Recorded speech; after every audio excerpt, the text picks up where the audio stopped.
Pemirsa, pemilihan gubernur dan wakil gubernur Jakarta memanas. Beberapa waktu lalu Ridwan Kamil sempat bertemu Presiden Prabowo Subianto. Mereka berdua sempat makan nasi Padang. Belakangan kemudian Pramono Anung mengklaim telah disokong Anies Baswedan.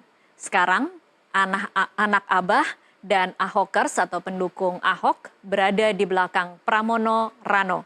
Apakah ini akan mengubah peta persaingan? Benarkah Pram dan Sidul telah berada di atas angin?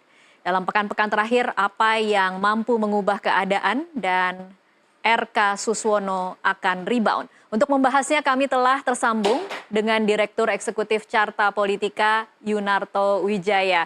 Halo, selamat sore Mas Toto. Terima kasih untuk waktunya bersama kami di NTV Prime. Sore jelang malam, Tasya. Iya.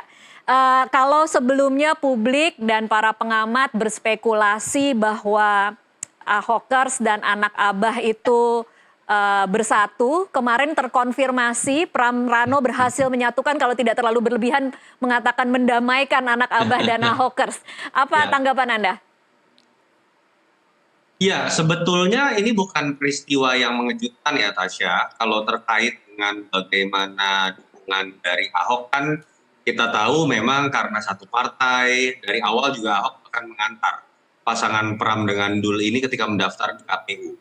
Yang memang ditunggu-tunggu kemarin kan adalah apakah ketika kemudian Anies tadinya dianggap cenderung pemilihnya ini kan kecewa dengan pilihan dari partai-partai yang tidak mengikutsertakan Anies. Dulu sempat kalau ingat ada gerakan coblos tiga-tiganya kan. Dan kemudian kalau kita lihat tetapi dari perjalanannya Tasya bahwa ada beberapa tokoh-tokoh yang mulai ikut baik secara langsung ataupun tidak langsung dalam kampanyenya Pram dan Dul. Misalnya Laude Bashir, salah satu jurkam atau jubir yang sering sekali tampil di televisi, lalu itu secara langsung masuk ke dalam tim relawannya Pram dan Dul. Bahkan Bang Geis Khalifah ini salah satu yang dulu cukup keras ya terhadap Ahok kritik-kritiknya, tapi belakangan mulai ada komunikasi, terlihat tampil bersama dengan Dul, walaupun ternyata ada cerita di balik mereka ini ternyata teman dari kecil misalnya. Jadi menurut saya sudah ada sebuah prakondisi yang memang memperlihatkan Anies ini akan mengarah kepada Pram dan Dul. Walaupun orang tidak menduga sebagian bahwa akan se-eksplisit ini dengan mengundang kemarin dan bukan tidak mungkin akan ada kejutan lain kalau ada pertanyaan apakah kemudian Anies dengan Ahok akan duduk bersama. Iya. Melihat rangkaian peristiwa yang ada mungkin saja, apalagi kemarin Ahok sudah merespon dengan cukup baik dengan mengatakan puji Tuhan kalau betul ada dukungan dari anak Abah itu akan menambah peluang kemenangan dari Pram dan Dul. Oke, baik. Kemudian bila Ahokers dan anak Abah dua kekuatan besar yang kita tahu pendukungnya sebenarnya berharap tokoh-tokoh utamanya maju lagi di pilkada kali ini, tetapi tidak. Kemudian mereka menyatakan bersatu mendukung paslon nomor 3. Apa pilihan dari paslon nomor 1 dan 2 untuk kemudian bisa menyeimbangkan keadaan atau menyamai setidaknya kalau tidak kemudian menjadi seolah-olah tidak punya peluang begitu, Mas Toto? Iya, sebetulnya kan pasangan 01 Kang Emil sudah memiliki modal luar biasa besar. Kalau kita lihat rilis survei pertama pasca pendaftaran, LSI itu menyatakan dia ada di angka 51%, melawan 28% saat itu pasangan Pram dan Dul, Kang Emil dengan Pak Suswono ada di angka 51%. Modalnya sangat besar sekali. Tetapi kalau saya melihat apakah ini serta-merta hanya karena faktor Anies dan Ahok, tidak juga Tasya.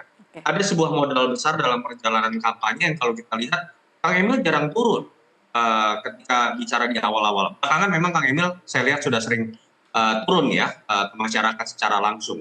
Sepertinya memang psikologisnya di awal itu merasa sudah yakin menang karena skenario awalnya memang hanya melawan kota kosong atau Dharma dengan Kun yang notabene nggak usah ngapa-ngapain pun di atas kertas ya Kang Emil akan tetap menang. Ditambah memang menurut saya ada sebuah kondisi yang nggak bisa dibantah bahwa Kim Plus yang harusnya menjadi fondasi utama mesin elektoral dari Kang Emil dengan Pak Suswono cenderung yang berjalan itu hanya Golkar dengan terutama PKS malah.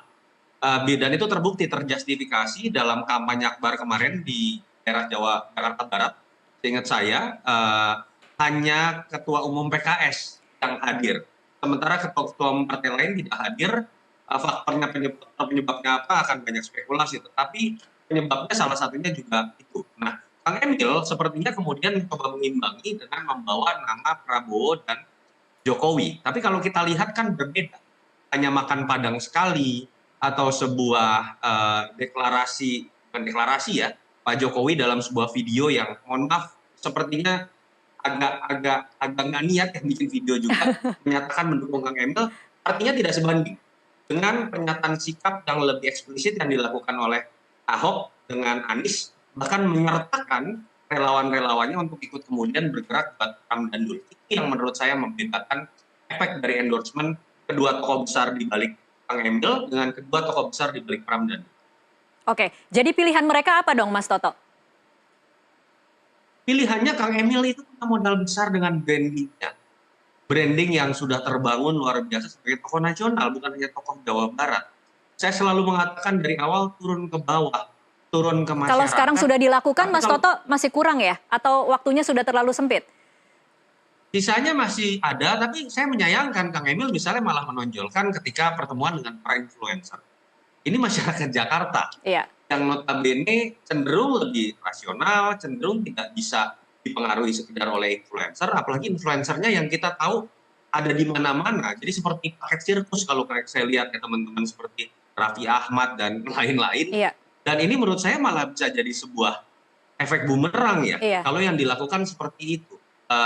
Lebih baik kemudian Kang Emil turun lebih banyak ke masyarakat, bertemu dengan tokoh-tokoh lagi, karena lagi-lagi kalau kita baca tingkat pengenalan dari Kang Emil itu masih di atasnya Mas Pram loh. Tetapi tingkat kesukaan dari Kang Emil itu jauh dibandingkan misalnya Dul dengan Pram. Itu yang seharusnya diperbaiki dengan berbagai macam pertemuan yang bisa mengikat secara emosional, bukan kemudian lagi-lagi gelendotan kepada Jokowi, gelendotan kepada Pak Prabowo, atau kemudian gelendotan kepada influencer. Saya sangat sayangkan sebagai orang yang sudah lama kenal dengan Kang Emil secara langsung.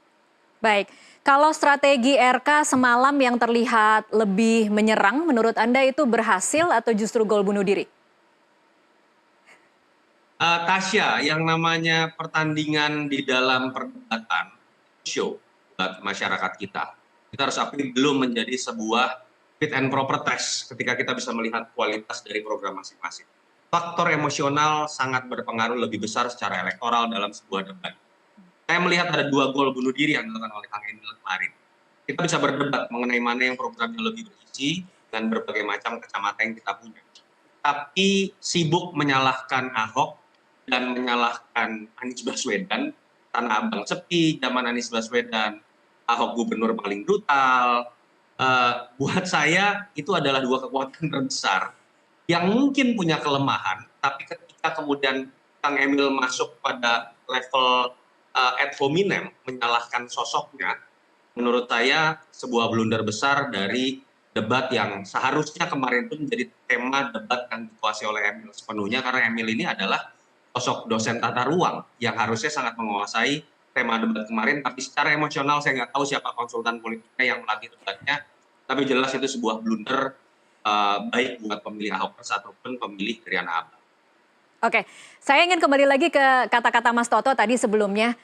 Per hari ini seberapa penting kemudian tokoh utama dari, kalau hari ini kita membahas anak Abah dan Ahokers, seberapa penting 2 tokoh utama ini kemudian terlihat melakukan rekonsiliasi untuk kemudian kalau kata-kata Anda di dialog kita sebelumnya, Mas Toto, semakin mengecilkan potensi 2 putaran? Iya, anak Abah dengan Ahokers ini sebuah fenomena yang efeknya bukan hanya di Jakarta, Tasya. Perbelahan itu luar biasa. Isunya sara, lalu kemudian fanatisme tertinggi dari survei yang kita lakukan di seluruh Indonesia itu baru pernah terjadi pada Pilkada DKI. Tingkat kemantapan pilihan di atas 90% bagi kedua. Sehingga ketika kemudian ada semua momen bisa menyatukan kedua sosok, kedua pemilih, segmen pemilih tersebut, apalagi kalau nanti misalnya ujungnya adalah bertemunya Ahok dengan Anies, menurut saya ini akan jadi sebuah cerita yang bisa diterima oleh semua kalangan. Kita pernah punya sebuah kisah loh. Saya termasuk yang tadinya meragukan bahwa bisa bersatunya pemilih Jokowi dengan Prabowo itu bisa dilakukan dalam waktu sangat cepat. Ternyata kita harus akui masyarakat itu ketika gampang panas pun tapi juga gampang dipertemukan kembali.